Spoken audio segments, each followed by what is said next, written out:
Mr. President.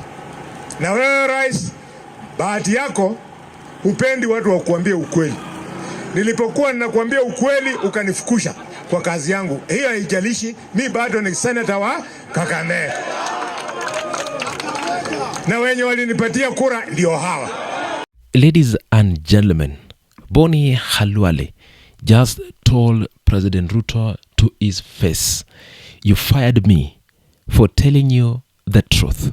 And now the same president is reportedly sending people to buy out people like Senator Edwin Sifuna. This is not gossip. This is a sitting senator in a church in Kakamega saying it loud. Mr. President. Na wewe rais, bahati yako hupendi watu wa kuambia ukweli. Nilipokuwa ninakuambia ukweli ukanifukusha kwa kazi yangu. Hiyo haijalishi, mi bado ni senator wa Kakamega. Na wenye walinipatia kura ndio hawa. Si nyinyi ndio mlinipigia kura kama senator? Yes. So I'm talking about the lives of our people. Wenye walinipigia kura. So Mr. Rais, asanti, umefukuza mtu mwenye angetusaidia wewe jinsi ya kudhibiti uchumi. Ruanga mudabadi nendo wetangula nuruti hayo ruanga kumwenye ruborao. Valuya. If they are buying senators, who exactly is still speaking for me and you? Speaking in Kakamega, Senator Boni Khalwale addressed President Ruto directly, saying the president does not like hearing the truth, and that telling that truth costed him a government job. Khalwale then warned that the president has sent people to purchase Senator Edwin Sifuna and the Linda Mwananchi faction. The senator told the crowd that Sifuna should not accept even a little penny. Senator Boni Khalwale said it on record in public at a church gathering in Kakamega.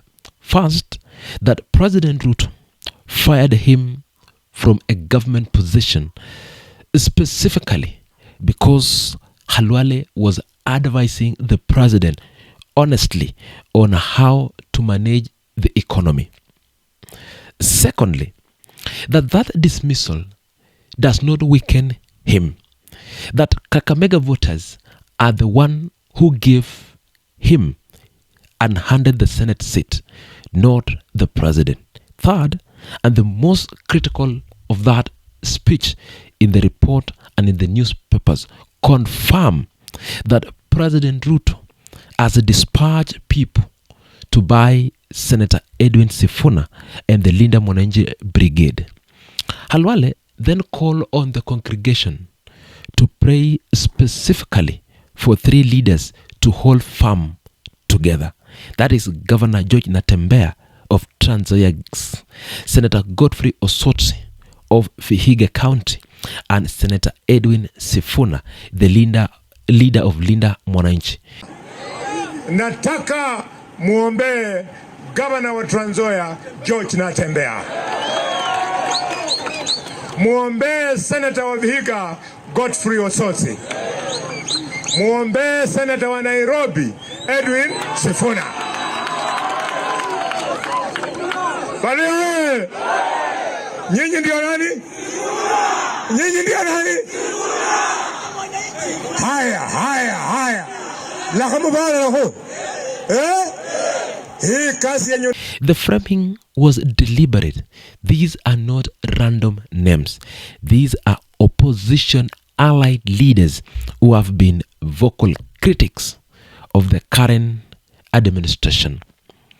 The Kakamega senator compared their required courage to that of Dr. Boni Khalwale himself, urging them not to retreat.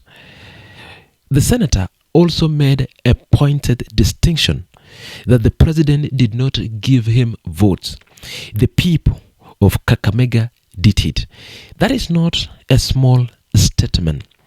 That is a senator drawing a clear line between loyalty to executive and accountability to the electorates.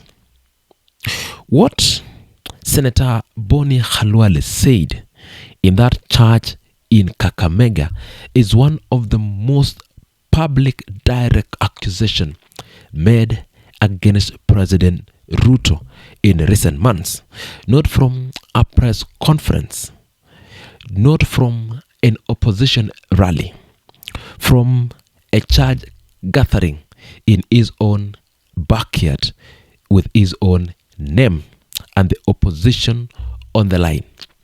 Kakamega senator is not running from this. He is leaning into it.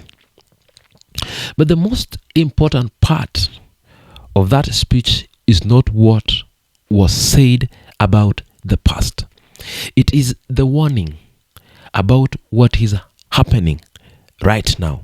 If reports Khalwale cited are true, that the president is actively sending people to financially compromise sitting senators, then what is being described is not politics.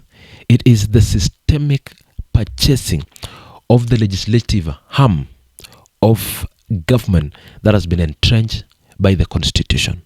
When a senator has to stand in a church and beg colleagues not to be bought, the parliament is already for sale. If President Ruto fired Senator Khalwale for telling him the truth about the economy and is now reportedly sending people to buy other senators' loyalty, which other senators have already been purchased, and what exactly did it cost? What is at stake here is the independence of Kenya's Senate. The Senate exists to represent counties and act as the check executive power. If the executive is buying senators one by one, then every voter in Kenya that chambers on budget, on bills, on impeachment becomes suspect.